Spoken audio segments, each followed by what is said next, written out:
Welcome back, everyone, to another episode of Resilient Health Radio. I'm your host, Dr. Darin Ingels, and joining me on the podcast today is Dr. Sam Shay. Dr. Sam is a chiropractic physician and expert in genetics. So today we're going to talk about genetics specifically as it relates to Lyme disease. And he and I were talking before we started recording that he was shocked that we haven't had this discussion before. And I started thinking about it. I'm like, boy, you're right. This is kind of strange that we haven't had the conversation. So I'm really happy to be talking with you today about this. So Dr. Sam, thank you so much for joining me. Thank you, Dr. Ingels. I was kind of like wall-eyed when you said you hadn't really had a discussion on genetics and Lyme, and the reason I'm very inspired to share this with you is that I have Lyme, and I only found out, and even though I've been in natural health for over 25 years, I didn't find out I had Lyme until last year, and then when I put the pieces together, it made total sense why I've been so tired my whole life, and why I've had really weird presentations that I was gaslit when I was just to kind of back up a bit. How I got Lyme, very straightforward. I went to summer camp in Northeast for 9 summers in a camp where there was no electricity except in the dining hall and in like the place where they showed movies once a week, but everything else was like in the woods in Maine, wooden cabins, no electricity. And I've been since I was 6 years old, my very first memories, and I started summer camp at age 6, my very first memories were being exhausted. Now, part of it was my parents had a nuclear divorce when I was 6 years old, and me and my 3 sisters were caught in the blast radius. And my parents did the worst things, like weaponizing the children against each other, using me as a go-between, and I'm like a kid. It was just awful, and they didn't handle the divorce well. And it was also a lot of violence and bullying at school. And I was fed a terrible diet of like high gluten bagels and SpaghettiOs. And I was put on a low fat diet when I was 6 because my cholesterol was too high when I was age 7, evidently, as a thing happens in the 80s, that a 7-year-old's cholesterol can be too high, I guess. Anyway, so and actually have that, and it was like 212. Or something like 220 something. Anyway, so I had a lot of reasons to blame my fatigue on something non-organic, like being crippled with insomnia from the emotional stress at home and the physical violence at school and being gaslit on all ends. And my parents were not adults, to put it mildly. So and this doesn't mean that they're not smart, intelligent people. They were both medical doctors and both psychiatrists. And so there's plenty of humor layered into that. And it's also one reason I'm a stand-up comic on top of being a clinician. Yes. And people ask me, how'd you get into comedy? I say the usual way, through tragedy. So, I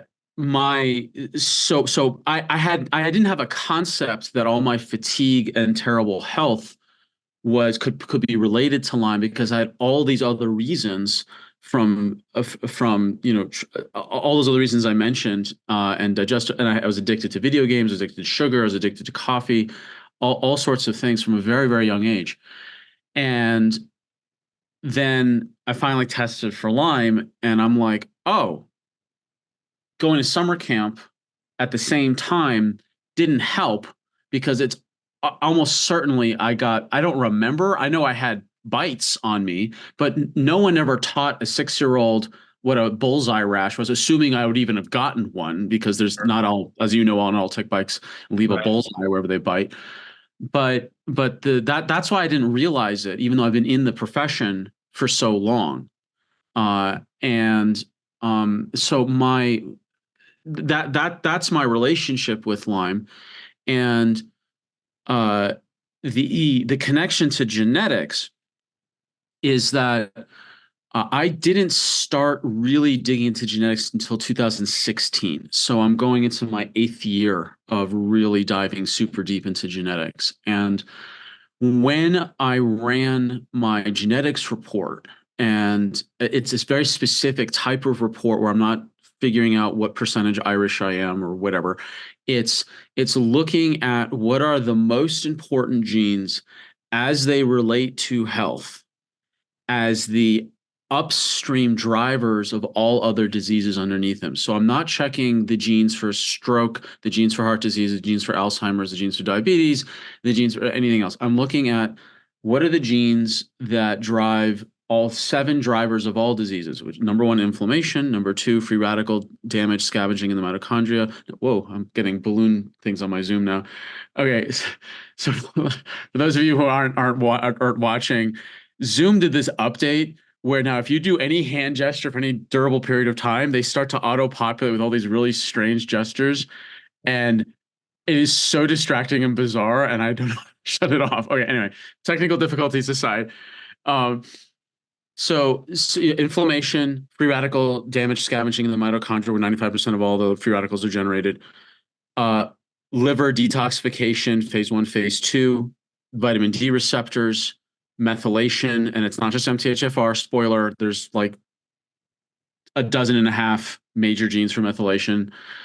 The cardiovascular circulation genes, and then fat energy metabolism. And so the intention is that the genes you want to pick for health are 1, related to health, 2, related to the 1 of 7 drivers, 3, related to the which genes of those are upstream that control the other genes underneath it. So there's hundreds of genes that are related directly or indirectly to inflammation, but I only want to look at the top like 15 or so that control everything else underneath it. And then most importantly, perhaps, which of those genes actually have peer-reviewed research done on humans, not wombats or nematodes, that show that lifestyle interventions alone change the epigenetic expression to a better result. So if someone has, what we call like the 2 bad copies of a gene, one from mom, one from dad, we call that a red dot.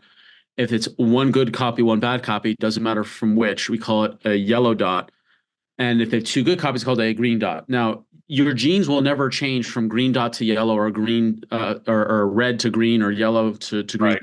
You can change the behavior so that the red dots can behave more green-like and the yellow can behave more green-like. And also, if you screw up your lifestyle, your green can careen backwards into acting red-like or yellow-like. So that's what they mean by changing your genes. Your genes do not change. That's not a thing unless you're dumb enough to inject CRISPR into your bicep. That's actually happened. Go online. It's freakish and kind of sad and hilarious, and also still sad to view these people who do that. Yeah. But your genes do not change. The expression changes. So the good news is that when I got my gene results back, and I test for about 100 or so genes, not hundreds and hundreds or thousands. When I got my gene results back, I cried for an hour because I finally explained why I was so sick, and everyone else around me wasn't. Because up until 2 summers ago, in my entire practice of doing hundreds and hundreds of these tests, in my practice, I've had the worst genes in terms of red and yellow dots of anybody. I got dethroned. So now I'm a silver medalist in the crappy Gene Olympics. I got dethroned about 2 summers ago, and which I have mixed feelings about. And I cried initially, but then I caught myself.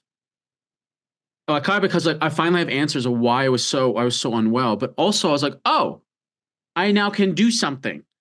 And so, for example, I had chronic joint pain like an 80-year-old man, and I was in my 30s at the time when I got my results. I had aching pain in my joints. And from my genetic results, I realized I'm a hyper-inflamer. And I'm not talking about being up on stage and annoying people from comedy. I'm talking like internally.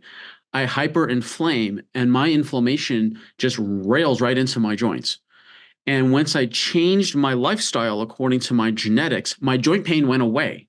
Now, what was different was I had different lifestyle recommendations to implement based on the research on these particular gene clusters, but also I had a different concept of dosing of nutrients, from nutritional dosing to what's called nutrigenomic dosing. Have you heard of this term before? Nutrigenomic dosing? Yeah.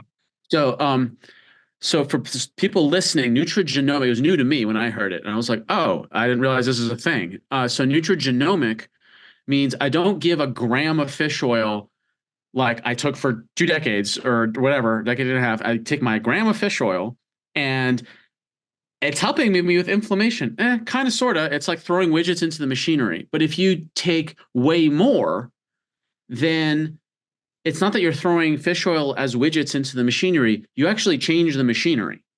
That the genes now transcribe way more of the anti-inflammatory stuff as opposed to simply using the fish oil as widgets in the existing machinery.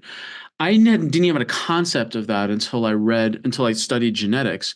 And for me, because I'm such a hyper-inflamer, I needed way more. Like my personal maintenance level of fish oil. I'm not saying people should do this. And this is not a prescription. My personal level of maintenance for fish oil is like 4 to 6 grams a day.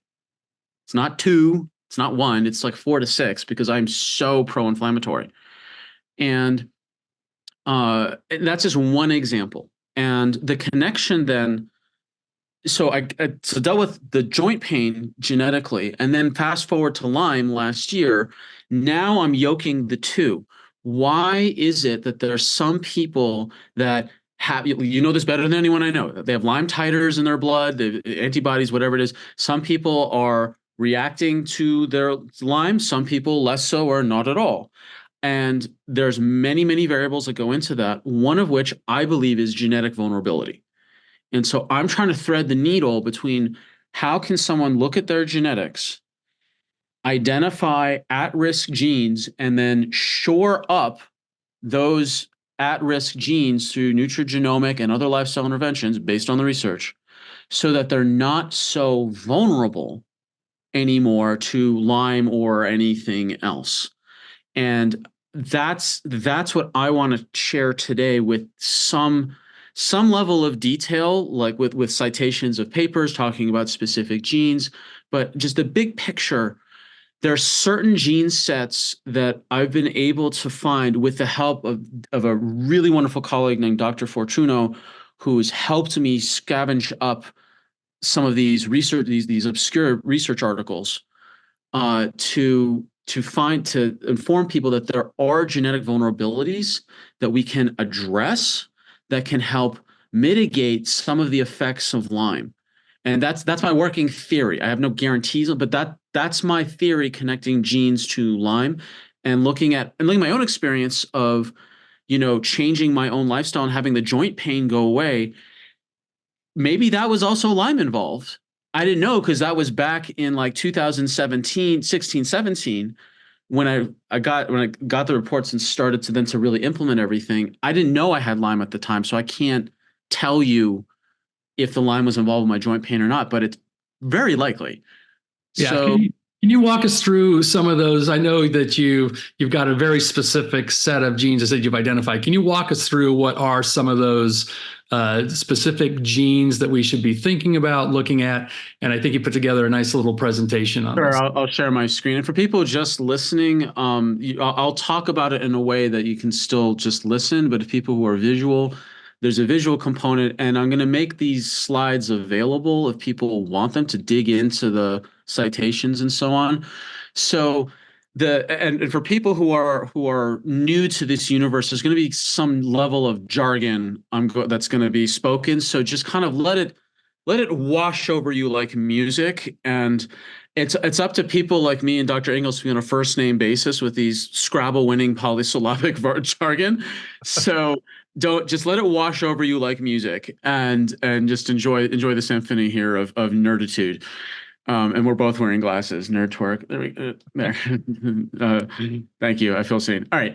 So Lyme. So basically, what we're looking at is a couple major genes. So we're looking at the genes as it relates to oxidative stress. So oxidative stress is looking at genes related to free radicals. So for free radicals, the best way to understand a free radical is that your mitochondria are an electricity factory. And the mitochondria, 10% of your body weight is mitochondria, and they make electricity. Now, to understand how important this is, if you were in New York or LA and you lost power, it would be 3 days before it turned full Mad Max. It'd be 3 days. And you need electricity to run everything. And if you don't run electricity well through a city, then people are left burning garbage in the street for a little bit of light and a little bit of heat and a lot of pollution. And that is a perfect analogy that if the mitochondria factories break down, then you are left with burning garbage in the streets, in the cytoplasm, in this case, in the cell, where you're taking one molecule of fuel, like glucose, and if you can throw it into the factory, you get 36 units of energy in almost all cells except the liver, where you get 38. You get 36 units of energy and no smoke, no lactic acid. But if the factory is broken, then you burn it in the streets and you get 2 units of energy and 2 units of smoke called lactic acid. So in the factory, when you burn fuel combined with oxygen to get the 36 units of energy, you create sparks. And these sparks fly everywhere and can light stuff on fire. And that's really bad. And so what you need are janitors to run around and put out the sparks so stuff doesn't light on fire and burn the whole thing down. Now, the head janitor is named MN Sod, who I call Mr. Sod. MN technically stands for manganese, but I'm going to call him Mr. Sod because it's funnier. So Mr. Sod is the head janitor. Mr. Sod runs around and he collects all these superoxide radicals. He collects all these sparks and he smushes them together. He brushes them all together into one pile and they combine to form hydrogen peroxide. And the 2 sub-janitors, catalase and glutathione peroxidase. No, I haven't figured out cute names for them yet, but I'm open to suggestions. Dr. Ingels, I'm looking at you.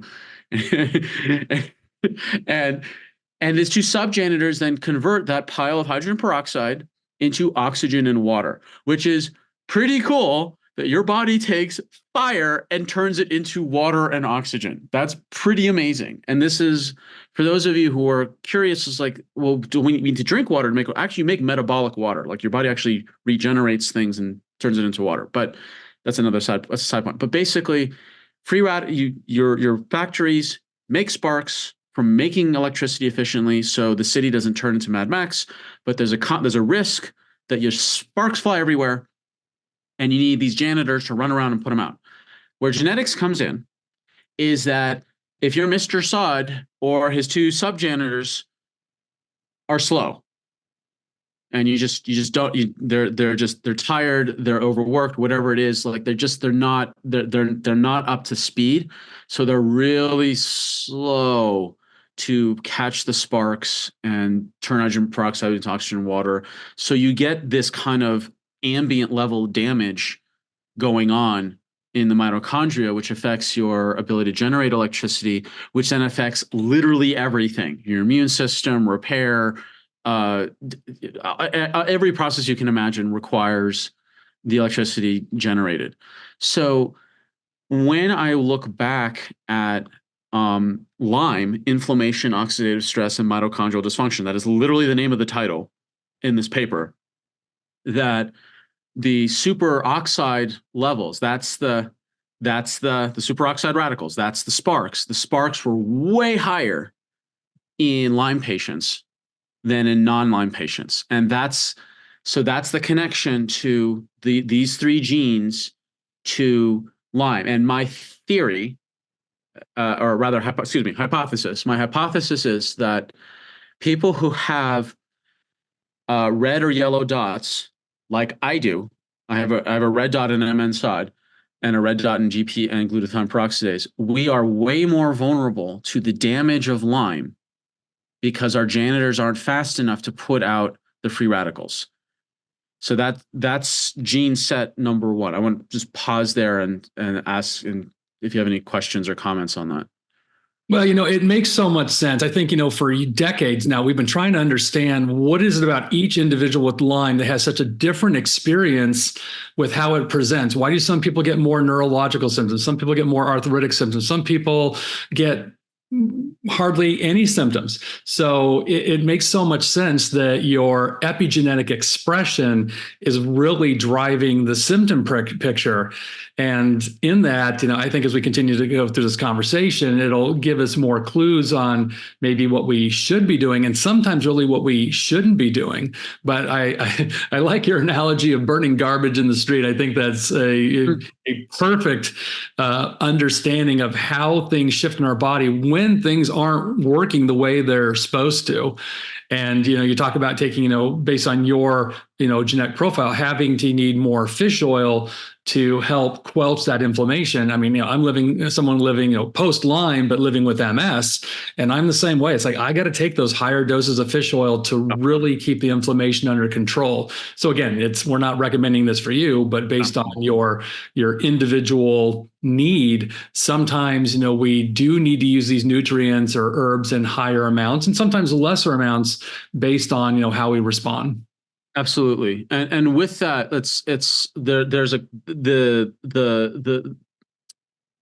mitochondria is absolutely crucial as a pivot point for any chronic infection, any chronic autoimmune issue, right. Yeah. Whatever it might be. But wait, there's more. When we could talk about histamine and mast cell activation and cytokine release. So this is a paper where it's a quote: mast cells stimulated with B. burgdorferi spirochetes for 4 hours showed a 10-fold increase in TNF-alpha mRNA over background compared to 16-fold increase observed in the mast cell. Okay, basically saying the jargon here is that people who have Borrelia have more mast cell stimulation. And so to me, then it's like, okay, that's useful in the lab, but there's people who have hyperreactivity to histamine release. There are people who are genetically more vulnerable to increasing histamine. Now, I want to, when I talk about genetics, I want to be sure not to vilify histamine or inflammation. I want to contextualize it. So I'm going to take a slight dogleg into the evolutionary biology of histamine and inflammation. So my opinion is that the point of histamine is that it is the emergency flood switch to deal with venom. What do I mean by that? Is that when a bee stings your arm, the bee did not inject a cup of water into your arm and your arm swelled up. That's not a thing. What happened is the bee injected venom, and then the body says, oh, look, venom, that's bad. We need to dilute it as quickly as possible. Otherwise, the venom will corrode and erode blood vessels, arteries, nerves, muscle, possibly even bone if it's bad enough. Or spider bite, or scorpion bite, or centipede, or even plants with their stingers, or flies, or whatever it is. So to me, my theory is that histamine is the body's genetic emergency switch for dealing with venom, to flood the area with water, to dilute the toxin, to buy your liver and kidneys time to filter it out so it doesn't destroy the tissue. Now, the trade-off is if you have a hyper-responsive histamine, then your arm will swell up so much it will choke off the very nerves, arteries, joint function, whatever that the flooding was trying to protect from the venom. So you create this other problem. So there's evolution does not give a hoot about you or me as an individual. It only cares about the lineage. Will the lineage survive? And so it creates these little gambles of you're more histamine sensitive, you're less histamine sensitive, you're somewhere in the middle, and just over time, due to sexual selection and like sexual reproduction, you will combine and recombine all these different averages, and it just over time, the lineage will survive on average. Same thing with inflammation. That inflammation itself is not bad. It's just if it goes on for too long or too strong. So I'm a massive overinflamer genetically.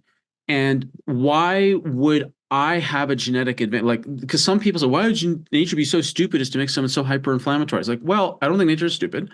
I think we're just we're in the mismatch. There's literally a book called Mismatch, that my genes are mismatched for the current day and age. So if I'm a hunter-gatherer and I'm out there hunting an animal 10 times my body weight with horns, hoofs, teeth, claws, and I'm trying to hunt that animal with a tiny stick, there's a very good chance me or one of my hunting party is going to get bitten, mauled, gored, trampled, clawed, whatever. Now, what is a bite wound on the arm? A bite wound is rendering tissue damage plus the injection of infections, microbes into the flesh. So what does inflammation do? Inflammation rushes to the area with red blood cells to heal the area and white blood cells to kill the risk of infection. So it's trying to create a healing environment to repair damage and prevent systemic infections from going systemic. So if I am more pro-inflammatory genetically, I will likely, and if my other hunting party member gets the exact same bite wound, but is less inflammatory prone, I will more likely survive short term than my less inflammatory prone hunting party member, at the trade-off for I will likely die earlier from and as the years go on from inflammatory related diseases, but my hunting party member won't, and so he'll have a survivability on the long tail. I'll have a better survivability on the short tail.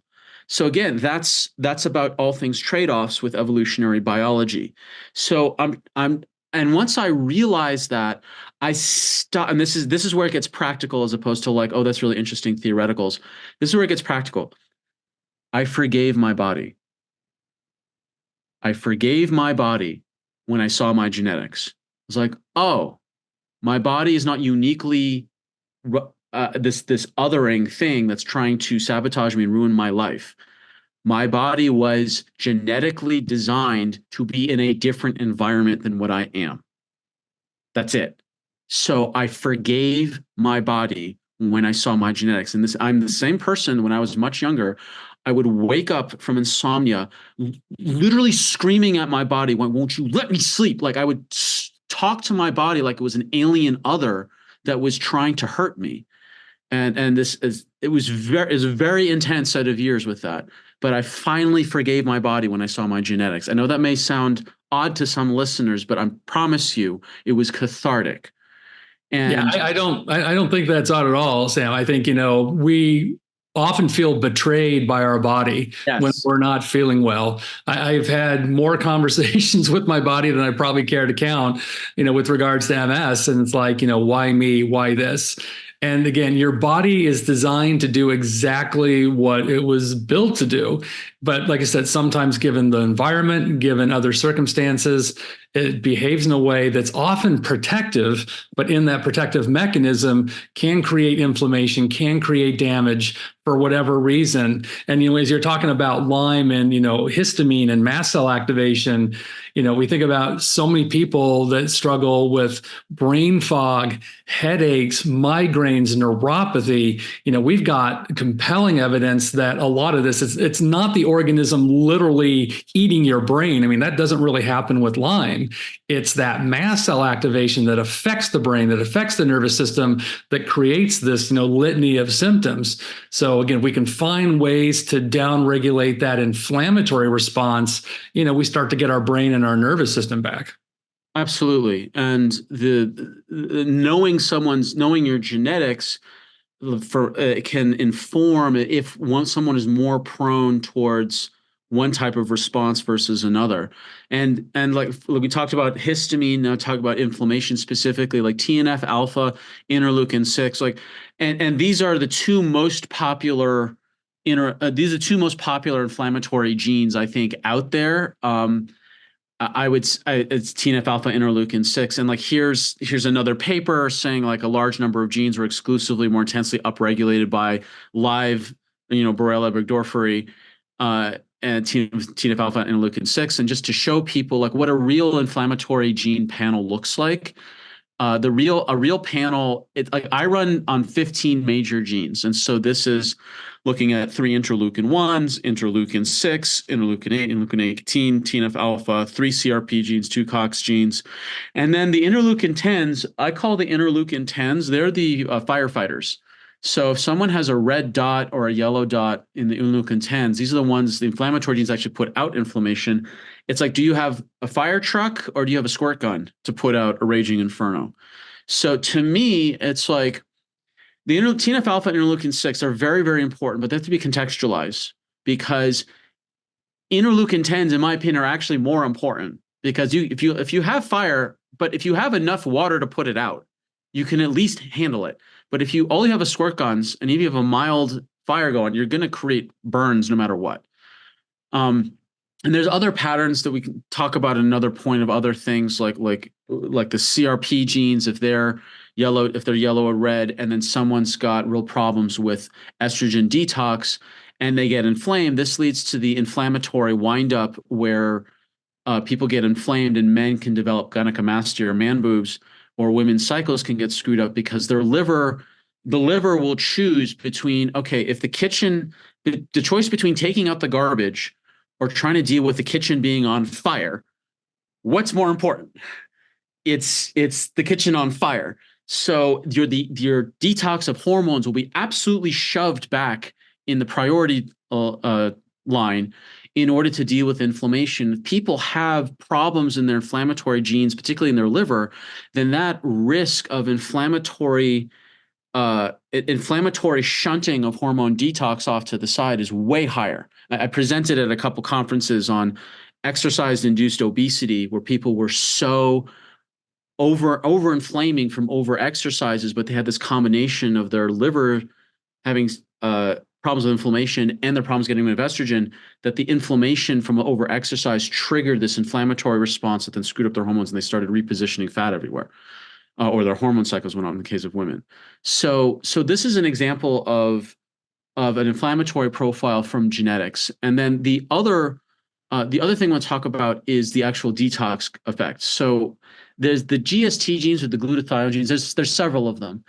And I wanted to see if there's a connection between liver detox and Lyme disease. And what we have here is a paper called "The Role of Glutathione Metabolism in Host Defense Against Borrelia burgdorferi Infection."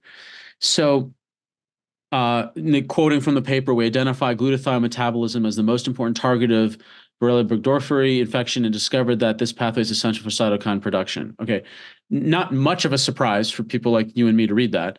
But the connection of genetics and Lyme is that if someone has problems genetically, creating glutathione, say from the transsulfuration pathway from dealing with homocysteine, you need the GST genes in order to make glutathione from homocysteine.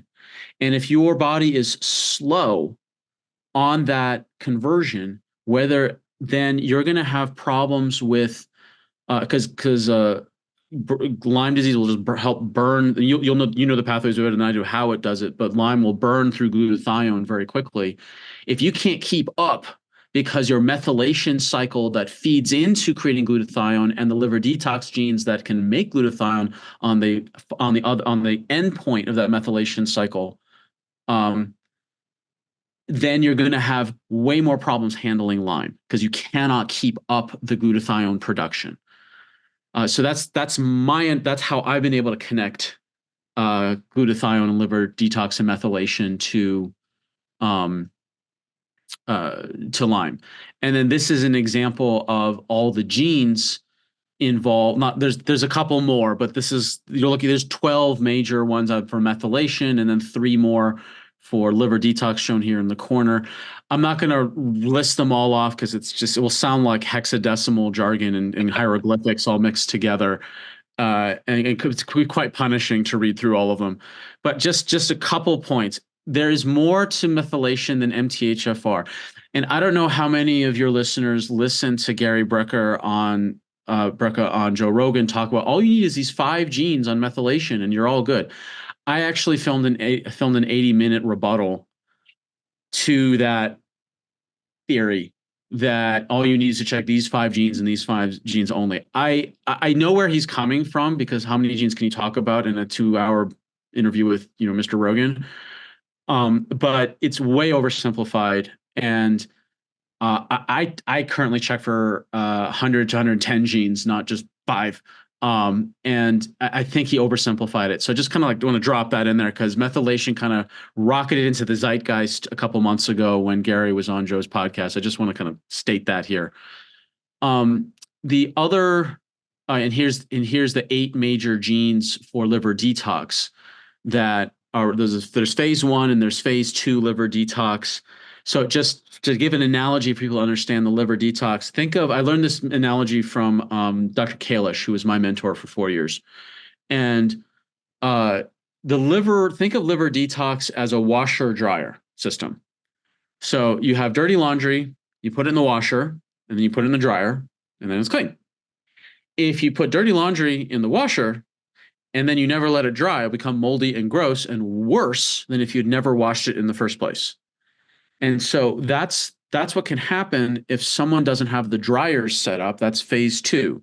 So if someone has problems in phase two, genetically or metabolically, like they're missing the amino acids which are required for the dryer phase of liver detox, if you have an overactive phase one, which means you cram so much laundry through the washing cycle, but you don't have enough dryers, or they're broken, or they're overwhelmed, or otherwise preoccupied, or they're just weaker than what they should. They can't handle all the wet laundry. So then eventually the wet laundry, a portion of it is just going to get moldy and gross. And that's going to cause lots and lots of damage in the whole body. So like benzene is a problem, but you put benzene through phase one, you create a benzene oxide radical. It is 100 times worse than just benzene alone. Unless you stick it through the dryer and tack on a big, amino acid onto that oxide radical to make it heavy and clunky, so then you can poop it out or urinate it out, depending on where it heads. So that's what I help people understand, that your liver is a washer dryer system, and genetically you can either have hyper fast washers, which is the yellow red dots, where you're pushing the laundry too quickly, or you can have slower dryers, which are what yellow and red dots in these phase two genes. And that's the connection genetically to liver detox. I think you would probably agree that, I think anybody with chronic illness, anybody, Lyme disease or otherwise, Right. part of what leads to chronic illness is often poor detoxification pathways. Now, whether that's the genetics, whether it's a function of body burden, I think it's often a combination of both. Yeah. But it's also helpful to understand, because again, if you are genetically disposed to being a slow detoxifier, phase one or phase two, you also have to be very careful about what you're doing to detoxify, because there's a very real risk if you start throwing too much in the system, even all these very well-intended supplements, if your body can't clear it because it's already struggling to clear the toxins and the hormones and everything else in your world, it's just an extra group of stuff that your liver's trying to compensate for to get rid of. And I've seen this in my own practice. I'm sure you've seen it as well, where, these very well-intended things just backfire spectacularly, and people take these things and they just feel absolutely horrible. So that harxing out is the term that most people throw around, that they try to do things to detox and it totally backfires. And one of my instructors, Dr. Wally Schmidt, who was the heir apparent to Dr. Goodhart, he talked about, if people are having terrible reactions to detoxing and all the rest of it, the default, aside from obviously removing any external body burdens from being currently more reintroduced, is focus on phase two to try to get, and my interpret that is, get the dryers working before you start shoving more wet laundry through it. And if you put all these supposed, well-meaning nutrients in, one of the consequences is, if you're not careful, you're just going to spin up the washers, but not actually proportionally spin up the dryers, and you get the problems you just described. And I've hurt myself personally detoxing too quickly. I've hurt myself badly. Because I went through that mistake when I was much more younger and more foolish over 20 years ago, doing all sorts of detoxes because that was a thing to do, I guess. And then my joints began to pop and crack as someone who was 21. And it was freaked me out. And I realized that I should stop this detox, because I didn't learn later, actually, until I sat in biochemistry with Dr. Campbell in chiropractic school. And he said that the liver phase two requires a lot of sulfur-based amino acids. And if you're out of sulfur-based amino acids, the liver will then scavenge sulfur-based amino acids from the joints. So the S in MSM that people take for joints, the S stands for sulfur. And as when I sat in his class and he said that, I was like, oh, That's why my joints hurt and popped and cracked when I was in the middle of this heavy detoxing, because I ran out of sulfur. And which joints have the least amount of sulfur to spare? The giant joints of the hips and shoulders, or the really, really tiny joints of the fingers and toes? It was the fingers and toes. So that's why my fingers were cracking, not my hips. And so there's this personal example of when detox has gone wrong. I remember that. In fact, I think I remember last time I spoke about it. As soon as you started talking about it, I was like, oh yeah, that happened to me badly. Yeah. I think people forget that sulfur is the fourth most abundant mineral in the body. We always talk about calcium and magnesium and zinc and copper and those things, and we completely ignore sulfur. One of my classmates, Dr. Kathleen Janelle up in the Seattle area, has been using a lot of sulfur for SIBO and gastrointestinal problems. And it's amazing when you just replace that sulfur that a lot of these GI symptoms get better. So sulfur is just one of those nutrients that we need to remember is really important for healthy function. Yeah, I think the mnemonic was schnapps. Well, from the seven most abundant. I think schnapps was it was like sulfur, carbon, hydrogen, nitrogen, oxygen, phosphorus. I don't remember what the other S is. But that was the mnemonic. I remember most of the mnemonic, so it counts for something. So the last genes I want to talk about are vitamin D receptors. And this one is uniquely interesting in the Lyme community because it's addressing. I came across the Marshall theory, and the Marshall theory for Lyme proposed that, and please correct me if I'm wrong, the Marshall theory proposed that you shouldn't give large doses of vitamin D for someone in Lyme because it can backfire.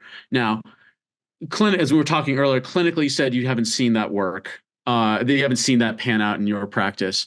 It didn't make sense to me when I heard it, but as practitioners, my job is to, when I look at a theory or a hypothesis and say, how could it be true? Not how it's never true, how it's always true. How could it? And I was just like, how does that make any sense that someone, giving him the benefit, giving Dr. Marshall the benefit of the doubt that he saw really high vitamin D and it backfired.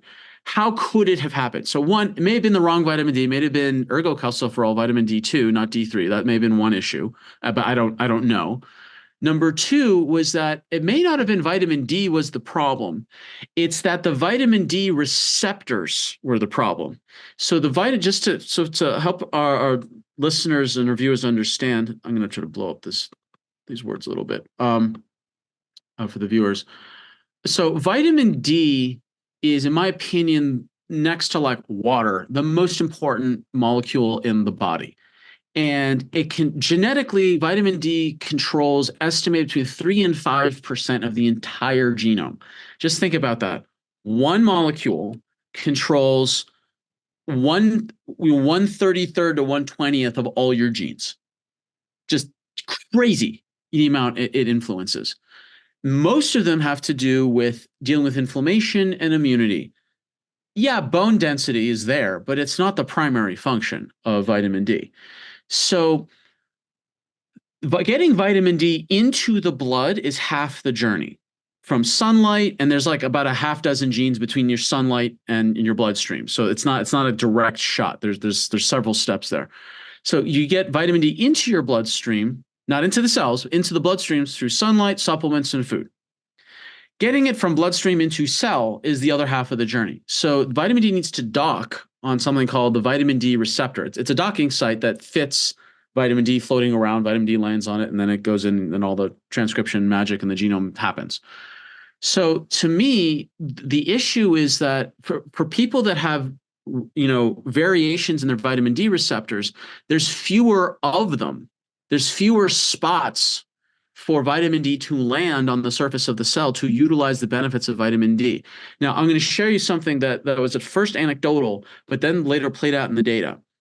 So I noticed in my practice that 100% of my chronically ill clients, minus one example, who had double green dots, 100% of my chronically ill clients had double reds or double yellows or a red yellow, except for one person at a double green, and that person at double green had a massive, massive load of stress. Like we're talking like child near death, like the worst stress a parent could ever go through. Okay. So, and when chronic stress, as you know, can drive override anyone's genetics and drive them into chronic illness. So I then later told this to the scientists to put these panels together. And then I asked them, please cross-check with your other practitioners who run a higher volume, and then also check your entire database of all the tests you ever run and check for the correlation of chronic disease and especially double reds in the VDR1 and VDR2 and double yellows. He came back to me months later and he said, you're 100% correct. This is exactly what the other practitioners who see a lot of these tests, and also when we check the database. So that matches then what happens. You see how vitamin D is so important. If you have less ability to use it, then the inability to use vitamin D will lead to all these worse outcomes. So bringing this back to Lyme. So there's a bunch of articles listed here, not necessarily specific to Lyme. It was very, very hard to find a direct research paper connecting VDR variations to Lyme. I still don't believe that I or Dr. Fortuna have found that paper. We have found lots of research on the connection of vitamin D to autoimmunity and viral infections, and lots and lots of papers on those. So here's the hypothesis that there are certain infections that will downregulate the vitamin D receptors, so there's less docking sites for vitamin D, or gum them up, actually like block the receptor, so you can't use it. So one or both of those pathways. That to me explains why there might be something to Marshall's theory. Not that vitamin D is the problem, it's that there's the vitamin D receptors get so blocked up or withdrawn that vitamin D has nowhere to go in the bloodstream. So the point being is that if someone knows they have a vitamin D receptor variant, there's things that they can do nutrigenomically, epigenetically to help increase the expression of the vitamin D receptors in order to help use vitamin D more efficiently to benefit from the immune benefits and the anti-inflammatory benefits of vitamin D. Does that make sense?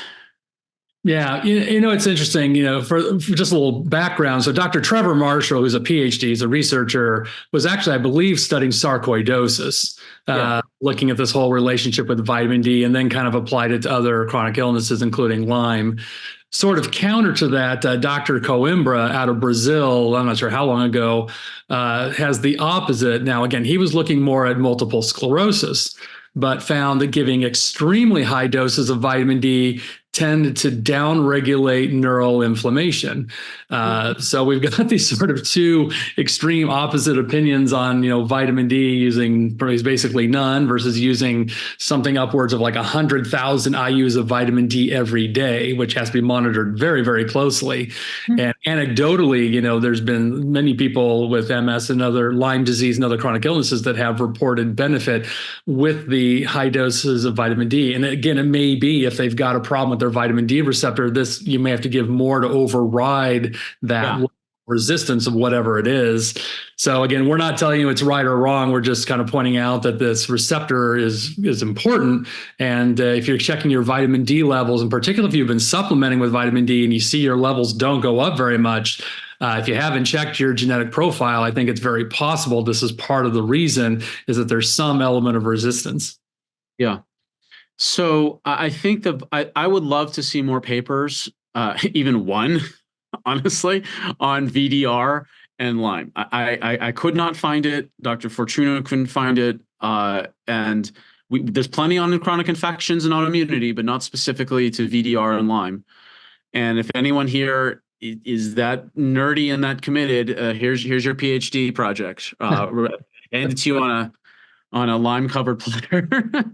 So that's what I wanted to share today, Dr. Ingels, is on the connection of how gene variations of key genes could very plausibly Some are shown directly affect someone's experience of Lyme. Whether it's the superoxide radicals affecting your ability, your janitors in your mitochondria, MN-SOD as the head janitor to mop up all the sparks, whether it's your ability to create glutathione, whether it's how robust your methylation cycle is that can help deal with homocysteine and then have the egress out into potential glutathione production, your vitamin D receptors and your ability to actually utilize vitamin D, and then the inflammatory genes, particularly interleukin-6 and TNF alpha in the research. But I also will throw out there that there's way more to the inflammatory genes that relate to this, like interleukin-10s, than we have than that's out there. So what I would say to people who are listening and watching that genetics may be an additional tool of the many tools that are out there to help have better agency over what you got going on with Lyme or any other thing you're dealing with. And that's the key word. It's about personal agency. That the genetics is not the be all end all. It is foundational, but it is massively important as the foundation to understanding how to target where you need to look and how to also increase the benefits of whatever other type of interventions or processes or therapies or diets or whatever else it is you're doing. Like, for example, if you got histamine issues and it turns out you're dealing with histamine, and then it's like, oh, I'm actually genetically more vulnerable to histamine just overall, then there's a whole other set of things to do based on your histamine genes that can help you mitigate the problems you have of the hyperhistamine activating world. So that's what I wanted to share today with people on how to better understand how genetics may influence their Lyme or other chronic issues. Well, Dr. Shay, I really appreciate it. I mean, I think this is the best explanation of genetics I've ever heard, particularly as it relates to Lyme. Again, I've talked with Ben Lynch and Karen Ladowski and other people who really get into the weeds of this, but I think it's so hard to translate all this down to something that's really usable and actionable. So I really appreciate it explaining the way that you have. And again, this is not my wheelhouse at all. It's like I have a very rudimentary understanding of a lot of these genetics. So for anyone who's tuning in who really wants to do a deep dive, I know Dr. Sam is available to do online consultations with you. He can help you understand the testing, what you actually do about it. I believe it's drsamshay.com/genetics, but we'll drop the link into the show notes as well. So that if people want to work with you one-on-one, they'll have that opportunity to do it. Thank you. Yeah, for people that are curious about genetics, like I have some ebooks on it. I have several options, like whether it's a DIY program or an office hours model, they want coaching or whatever it might be. Genetics is a very big topic, and I want to make this as practical as possible for people, not just, oh, look, another test, it's all shiny. Like, actually be helped by it. And I really, really appreciate the work you're doing, Dr. Ingels, with Lyme. Your work has absolutely influenced my trajectories. Like, your name has come up over and over and over and over again in the circles around Lyme. And I really appreciate the work you're doing with podcasting and education, because this is how people get the information they need, and it's not locked up in some obscure textbook anymore. So thank you for what you're doing, and I look forward to future conversations. Great. Thanks, Sam.